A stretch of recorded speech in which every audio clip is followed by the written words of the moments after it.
تو ہمارے یہاں جو شادیوں میں بے شمار ایسی خرافات ہیں جن کا تعلق اسلام سے کچھ بھی نہیں رہ جاتا ہے۔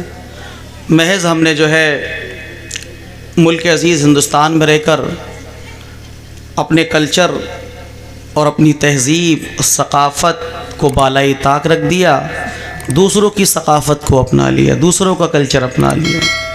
ہونا یہ تھا کہ ہماری جو مذہبی چیزیں تھیں جیسے کہ نکاح ہے مثلا، تو یہاں کیا تھا، ہمیں اپنے مذہب کی شناخت کو باقی رکھنا تھا شادی کے موقعوں پر، اور جو ہے ہمیں نکاحوں کو بابرکت بنانا تھا۔ جہیز اسلام کا حصہ تو نہیں ہے شاہ نکاح کے موقع پر، البتہ جہیز تو ختم نہیں ہو سکتا ہے، جہیز کا خاتمہ تو ممکن نہیں ہے، لیکن اس کا ایک بدل موجود ہے ہمارے پاس۔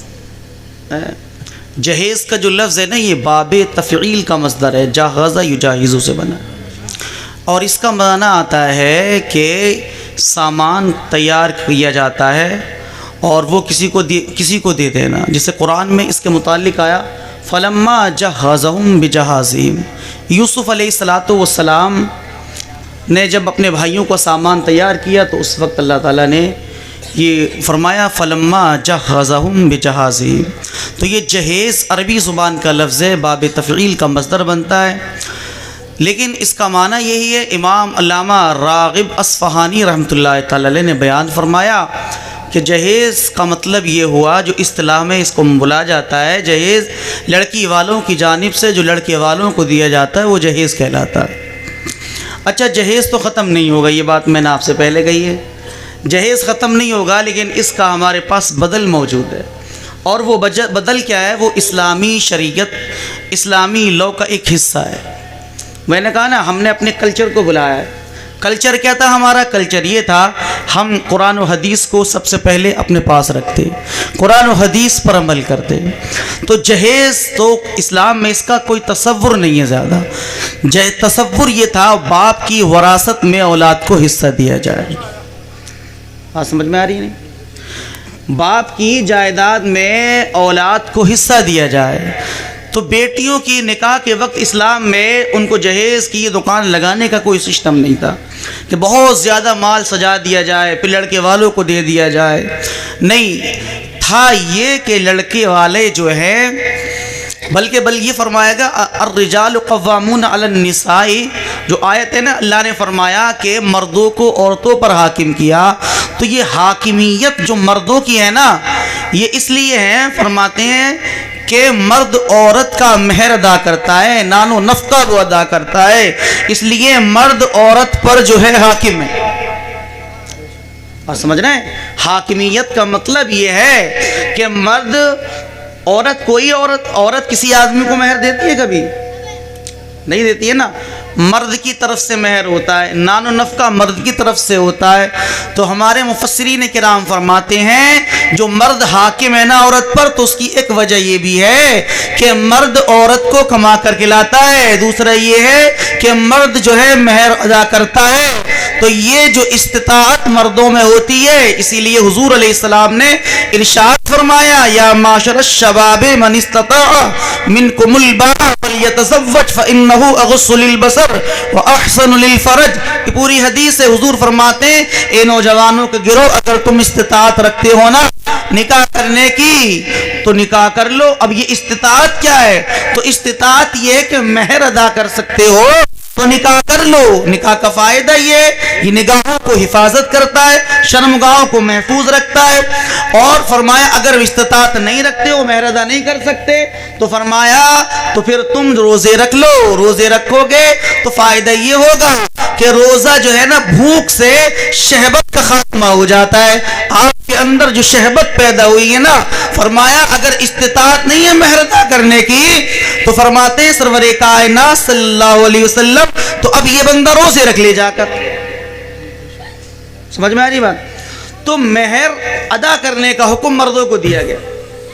اس کا مطلب یہ ہوا کہ اسلام میں جہیز نہیں ہے۔ اسلام میں یہ جہیز جو ہے نا، ہم نے اس جہیز کو کنیا دان کے معنی میں، جو کنیا دان کا لفظ ہے نا ہندی کا، بیٹی کی شادی ہو تو اس کو نکاح شادی کے وقت میں، رخصتی کے وقت کنیا دان کر دو۔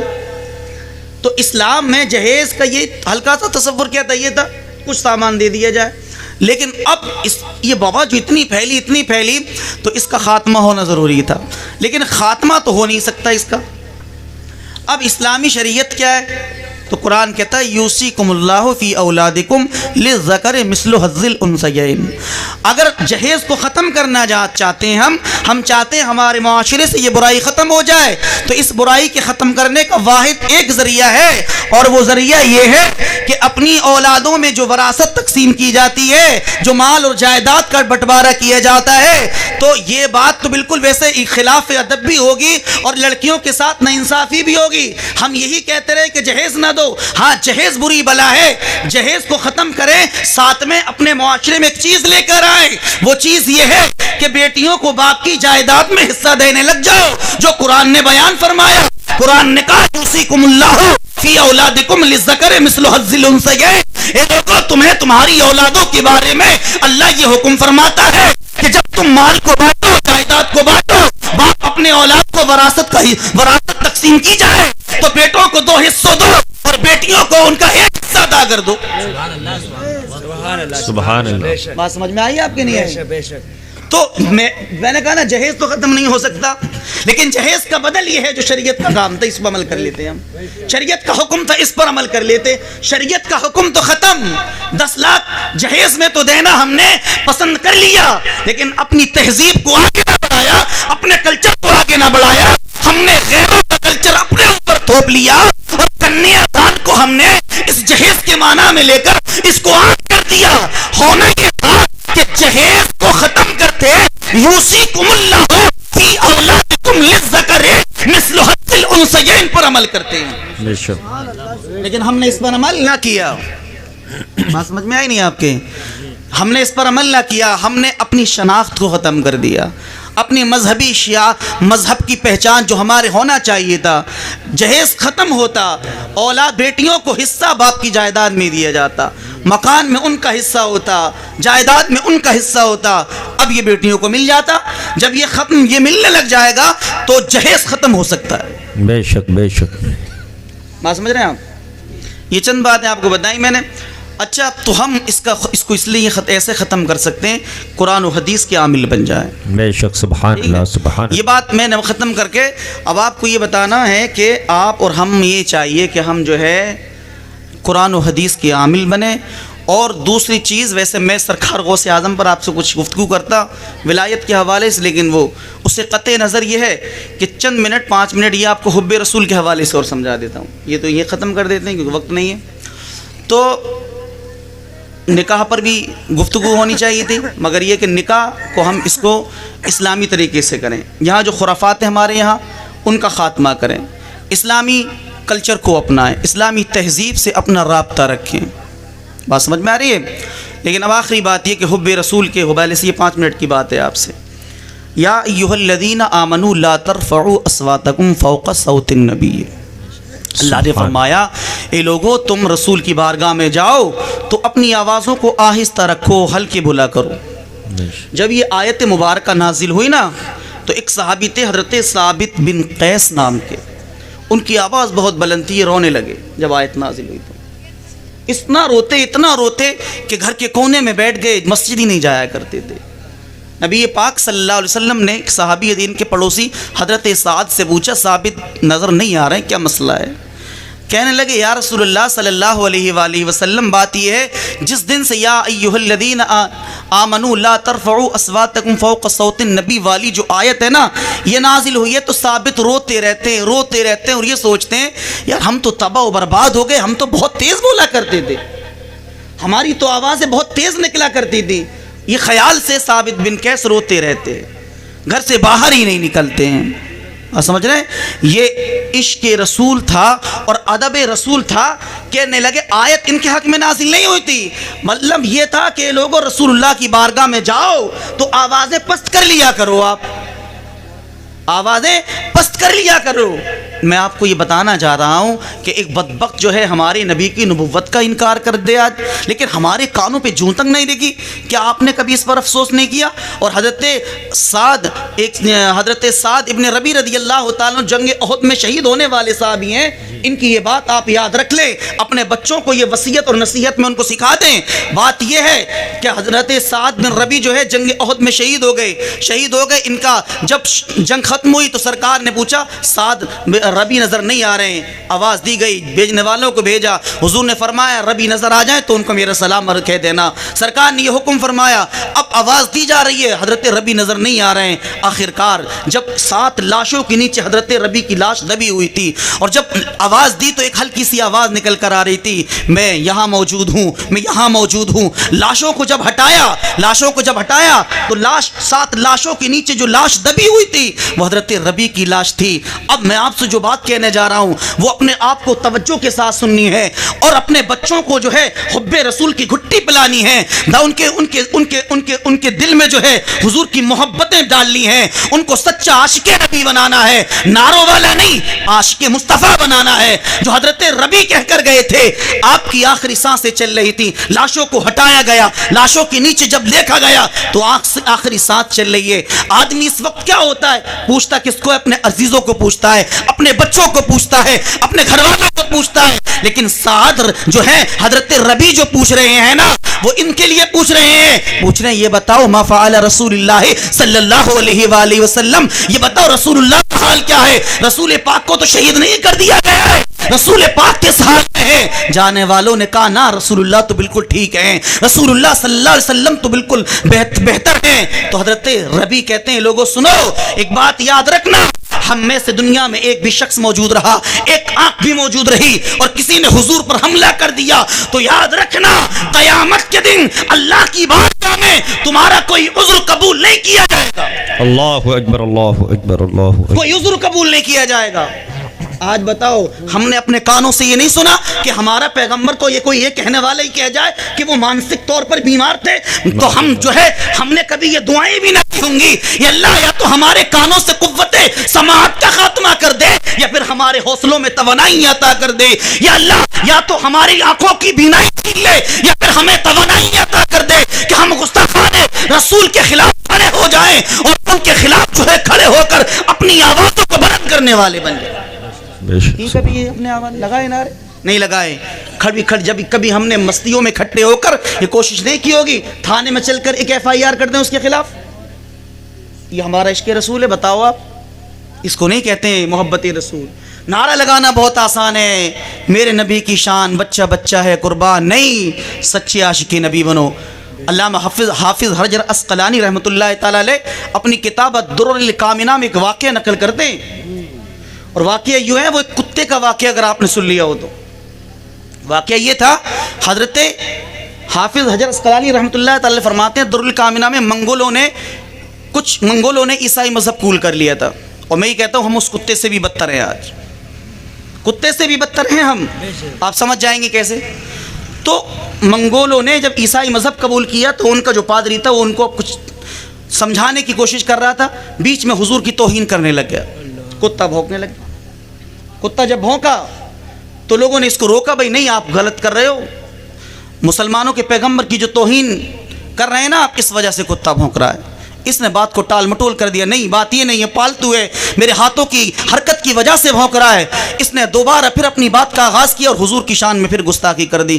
علامہ حافظ حجر عسقلانی رحمۃ اللہ تعالی علیہ کہتے ہیں اس کی زبان سے توہین آمیز کلمات کا نکلنا تھا، کتے نے زنجیروں کو توڑ دیا اور اس بدبخت کے جو ہے گردن پر اپنے نوکیلے پنجوں کا ایسا وار کیا کہ جب تک نہ چھوڑا اس بدبخت کو واصل جہنم نہ کر دیا تھا۔ سبحان اللہ، نعرہ تکبیر، نعرہ رسالت، علماء اہل سنت، فیضان غریب نواز، فیضان غوث اعظم، نعرہ تکبیر، نعرہ رسالت، سبحان اللہ۔ آپ بتاؤ ہمارے اندر کوئی عشق رسول والی بات دیکھ رہے ہو آپ مسجدیں بنا لو، مدرسے بنا لو، کچھ بھی بنا لو، اگر حب رسول سے خالی ہیں تو بیکار ہیں۔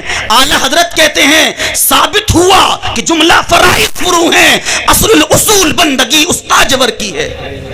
یہ عبادتیں سب کچھ جو ہے، یہ نماز، یہ روزہ، یہ حج، یہ زکات، یہ سب فروع ہیں. ثابت ہوا کہ جملہ فرائض فروع ہیں. اصل الاصول بندگی اس طاقتور کی ہے. مصطفیٰ کی محبت نہ ہے تو پھر کوئی نماز نہیں رہ جاتی ہے، نہ کسی مسجد کا نہ مدرسے کا کوئی فائدہ ہی نہیں ہے جب تک بندوں ہمارے اندر عشق رسول کی دولت نہ آ جائے. اور ہم عشق رسول سے، حب رسول سے خالی ہیں. یار کیا آپ کو نہیں لگتا ہم کتے سے بدتر ہیں؟ لگ رہا ہے، ہمیں بھی لگ رہا ہے، آپ کو بھی لگ رہا ہے. مگر بتاؤ ہم نے تو کبھی یہ کوشش کی لاؤ اس کے خلاف ایک FIR درج کر دیں. آپ کہو گے مولانا صاحب FIR سے ہوگا کیا؟ بات ٹھیک ہے، کچھ نہیں ہوگا، یہ میں بھی جانتا ہوں، آپ بھی جانتے. مگر ایک بات بتاؤ، کبھی ایک واقعہ سنا ہوگا بہت چھوٹے پر ہم بھی سنتے تھے، بعد میں پڑھ بھی لیا. حضرت ابراہیم کو جب آگ میں ڈالا جا رہا تھا نا تو مینڈک اور گرگٹ اپنا کام کر رہے تھے. مینڈک گرگٹ کو دیکھا لوگوں نے، پھونک مار رہا ہے، آگ سے بہت دور ہے، آگ سے کافی دور ہے اور پھونک مار رہا تھا. کسی نے پوچھ لیا جناب تیرے اس پھونک سے اس آگ میں تو کوئی فرق نہیں پڑ جاتا؟ اس نے کہا یہ بات میں بھی جانتا ہوں، آگ میرے پھونک سے آگ تیز نہیں ہو جائے گی، وہاں پہنچ ہی نہیں رہا ہے، پھر مار کیوں رہا ہے؟ تو کہنے لگا بس دل کی بھڑاس سے نکال رہا ہوں، اور یہ دل میں ارادہ ہے جب کبھی نام پکارا جائے گا ابراہیم کے دشمنوں کا، میرا بھی نام دشمنوں میں آئے گا. میڈک سے پوچھ لیا تو پانی ڈال کے کیا کرے گا؟ اس نے کہا میں پانی اس لیے ڈال رہا ہوں، میرے پانی سے آگ تو نہیں بجھے گی، البتہ یہ میرے عشق کی بات ہے. جب کبھی یہ پکارا جائے گا کہ ابراہیم کے معاون اور مددگار کون تھے تو محبت کرنے والوں میں میرا بھی نام آ جائے گا، یہ میری محبت کا تقاضا ہے. تو بات یہ ہے ہماری FIR سے ہو یا نہ ہو، لیکن بات یہ ہے قیامت کے دن یہ تو کہو گے یا رسول اللہ ہماری جو وسعت تھی، ہماری جو طاقت تھی، ہم نے اپنی طاقت بھر کام کیا اور ان گستاخوں کے خلاف جو ہے FIR کرائی، تھانوں میں گئے، جو کچھ کر سکتے تھے کیا، لیکن یا رسول اللہ ہم جو ہے خاموش نہ بیٹھے تھے. جب آپ کی ناموس پر حملہ کیا گیا تھا ہم آگے آئے تھے، جو بس کی تھی ہم نے وہ کیا تھا. کیا بات ہے، کہلانے کے مستحق تو ہو جاؤ گے. بے شک. اور فائدہ سن لے FIR کا فائدہ کیا ہوتا ہے؟ FIR کا فائدہ یہ ہوتا ہے اگر آپ اس تحصیل سے ایک FIR کر دیں اس تھانے میں، کبھی وہ بدبخت کو اگر اس کے چاہنے والے یا بلائے نا تو کبھی وہ آ نہیں سکتا آپ کے علاقے میں. کیوں؟ پرشاسن اس کو اجازت نہیں دے گا اگر FIR درج ہو جائے تب. لیکن ہوگی کیسے؟ جب آپ جاؤ گے تب ہوگی. اچھا آپ کہو کہ میں دعاؤں سے مسئلے حل کر لوں، میری دعاؤں سے کچھ نہیں ہوتا ہے. کائنات میں رسول اللہ سے بڑا کوئی مستجاب الدعوات آیا ہے؟ آیا؟ حضور سے بڑا کوئی آیا جس کی دعائیں قبول ہو جاتی؟ بدر کے میدان میں ہمارا پیغمبر دعائیں کرتا ہے، رات بھر دعائیں کی. اگر دعاؤں سے بدر کا میدان حل ہو جاتا تو پھر جو ہے 313 میدان میں نہیں کودتے، میدان میں نہیں کودتے. مطلب یہ ہے صبح تک بدر کی جب تک سورج طلوع نہیں ہوا تھا رسول اعظم صلی اللہ علیہ وسلم بدر کے میدان میں دعائیں کرتے رہے تھے، رات بھر دعائیں کرتے رہے تھے. اور جب سورج طلوع ہوا تو ہوا یہ کہ میدان عمل میں نکل آئے تھے صحابہ. مطلب یہ ہے کہ میری دعاؤں سے مسئلہ حل نہیں ہوگا. مسئلہ حل جب ہوگا جب تم دعائیں کر لو، پھر تدبیر اپنا لو، پھر میدان میں نکل جاؤ. لیکن تم سمجھو کہ دعاؤں سے مسئلے حل ہو جائیں، دعاؤں سے ہو جائیں، نہیں ہوگا. میرے خواجہ کی بارگاہ میں جاؤ، مسئلہ حل نہیں ہونے والا. اگر ہوتا تو کائنات کا سب سے عظیم شخص، سب سے عظیم پیغمبر، ان سے بڑا کوئی مستجاب الدعوات نہیں. واقعہ نہیں سنا آپ نے؟ حدیث پاک ہے ایک صحابی آئے اونٹ پر سوار ہو کر مسجد نبوی نماز پڑھنے. ہوا کیا؟ سرکار سے عرض کیا رسول اللہ اس اونٹ کو کھولا چھوڑ دیں اللہ کے سہارے یا رسی سے باندھ دیا کریں؟ تو حضور نے فرمایا نہیں، آپ اس کو رسی سے باندھ دیا کرو. پھر انہوں نے عرض کیا رسول اللہ پھر؟ تو سرکار نے فرمایا پھر یہ کہ رسی سے باندھنے کے بعد بھروسہ رسی پہ نہ کرنا، بھروسہ اللہ پہ کرنا، تدبیر ضرور کرنا. سبحان اللہ، سبحان اللہ. مطلب یہ ہے حضور فرما رہے ہیں میرے پیارے صحابی سنو، اونٹ کو کھرا مت چھوڑو، اونٹ کو رسی سے باندھ دو. جب رسی سے اونٹ بندھ جائے تو پھر اب جو ہے بھروسہ رسی پہ نہیں، بھروسہ اللہ پہ کرنا، اور پھر دیکھیں اللہ کی مدد آئے گی اب تمہیں. لیکن آپ کہو نا ہم میدان میں بھی نہ جائیں گے، کچھ کریں گے بھی نہیں، نہ دعائیں کریں گے، نہ تدبیریں کریں گے، کچھ بھی نہیں کریں گے ہم. اور ہم دعویٰ کریں ہم سچے عاشق مصطفیٰ، ہمارا دعویٰ جھوٹا ہے، دعویٰ جھوٹا ہے. تو میری بات یہ ہے کہ آپ اپنے بچوں کو حب رسول سکھائیے. سرکار کا جو فرمان ہے وہ بتائیے. ادبوا اولادکم علی ثلاث خصال، سرکار فرماتے ہیں اولاد کو تم اپنی 3 باتوں کا ادب دو. حب نبیکم، اپنے نبی کی محبت سکھاؤ ان کو. نبی کی محبت کیسے سکھائی جاتی ہے؟ نبی کی محبت، بات سن رہے، دیر تو نہیں ہو رہی ہے آپ کو؟ ہی بتاؤ، دیر تو خیر ہو رہی، ٹائم ہو گیا. اپنے نبی کی محبت سکھاؤ آپ. حب نبیکم، 3 باتیں سکھاؤ. ادبوا اولادکم علی ثلاث خصال، پہلی بات حب نبیکم وحب اہل بیتہ وقراءۃ القرآن. یہ 3 باتیں سرکار فرماتے ہیں اپنی اولاد کو ادب کے میں ان کی تربیت میں ڈال دو. نبی کی محبت سب سے پہلے سکھاؤ. کیسی محبت ہوتی ہے نبی کی جانتے ہو آپ؟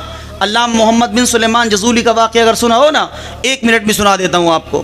آپ راستے میں جا رہے تھے، راستے میں جاتے ہوئے ظہر کی نماز کا وقت ہوا، اور جب ظہر کی نماز کا وقت ہوا تو کنویں کے من پہ پہنچے. پانی کے لیے ڈول اور رسی نہیں تھی موجود. جب ڈول اور رسی نہیں تھی تو اب دیکھنے لگے ادھر ادھر. اب دیکھا کہ ایک کنویں کے پاس ایک گھر ہے، تو آپ نے دیکھا ایک چھوٹی سی بچی نیچے آ گئی.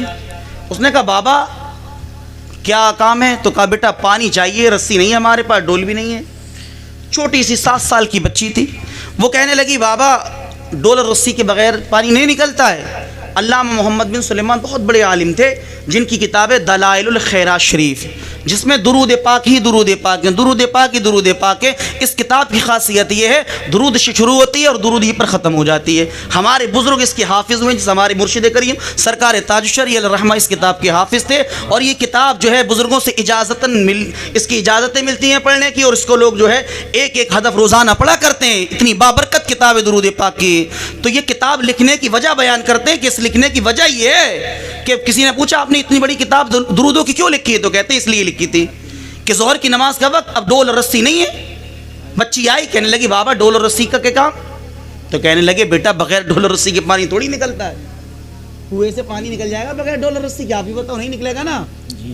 تو علامہ محمد بن سلیمان جزولی کہتے ہیں بیٹا ڈول اور رسی سے پانی نکلے گا. لیکن بچی کہتی ہے بابا اس میں ڈول اور رسی سے تو کوئی بھی نکال دے گا، آپ کا اپنا کمال کیا ہے؟ آپ بتاؤ کیا کمال ہے؟ تو کہتے ہیں بیٹا ہمارا کمال کچھ نہیں ہے، ہم تو ڈول اور رسی سے نکال سکتے. تو کہا تم بتاؤ بغیر ڈول اور رسی کے پانی کیسے نکل آئے گا؟ مختصر یہ ہوا بچی، علامہ محمد سلیمان فرماتے ہیں بچی آئی، اپنا منہ کنویں کے پاس لائی اور اپنے منہ سے تھوک نکالا تھا. اب کہتے ہیں میری نگاہوں نے یہ نہ دیکھا کہ تھوک پانی تک پہنچا یا نہ پہنچا، لیکن میں یہ دیکھ رہا ہوں کہ کنویں کا پانی جیسے ہمیں ڈول اور رسی کی ضرورت تھی، وہ پانی بچے کے تھوک ڈلتے ہی جو ہے پانی کو اوپر آ گیا ہے. پانی کنویں کا اوپر آ گیا ہے. کہتے ہیں میں نے وضو کر کے بچی سے پوچھا یہ بتا جس پانی کو ہم ڈول اور بغیر رسی کے نہیں نکال سکتے، تیرے تھوک میں یہ برکتیں کہاں سے آئی ہے؟ تیرے تھوک میں یہ کمال کہاں سے آیا ہے؟ بچی کہنے لگی بابا بات یہ ہے بکثرت الصلاۃ علی النبی صلی اللہ علیہ وسلم، میں اپنے نبی پر جو ہے کثرت سے درود پڑھتی ہوں. یہ درود پاک کا صدقہ ہے. اللہ نے میرے تھوک میں یہ برکتیں ڈال دی ہے کہ پانی میں اگر تھوک ڈال دوں تو کنویں کا پانی اس تعظیم کے لیے اوپر چلا آتا ہے. سبحان اللہ. یہ ہے حب نبیکم. اپنے بچوں کو حضور کی محبت سکھاؤ. کتنا عظیم باپ ہوگا 7 سال کی بچوں کو حضور پر جو ہے کثرت سے درود پڑھنا سکھایا ہوگا. یہ سکھاؤ اپنے بچوں کو. آج ضرورت اس بات کی ہے. یہ بتاؤ حضور کی محبت ہے تو ہے، اگر نہیں ہے تو پھر کچھ نہیں ہے. یہ تاج الشرعی علیہ الرحمہ جو بات کہہ کر گئے، پدر مادر برادر ماں جان ان پر فدا کر دے، نبی سے جو ہے بیگانہ اسے دل سے جدا کر دے. یہ سکھاؤ بچوں کو، ان کی گھٹی میں پلاؤ، تربیت میں حب رسول داخل کر دو آپ. وہ حب اہل بیت ہی، دوسرا حضور کے اہل بیت کی محبت سکھاؤ. وقراءۃ القرآن، تیسرا قرآن کا پڑھنا سکھائیے. بات طویل ہوتی جا رہی ہے. بہرحال اللہ ہمیں اور آپ کو سب کو عمل کی توفیق دے. وما علینا الا البلاغ. السلام.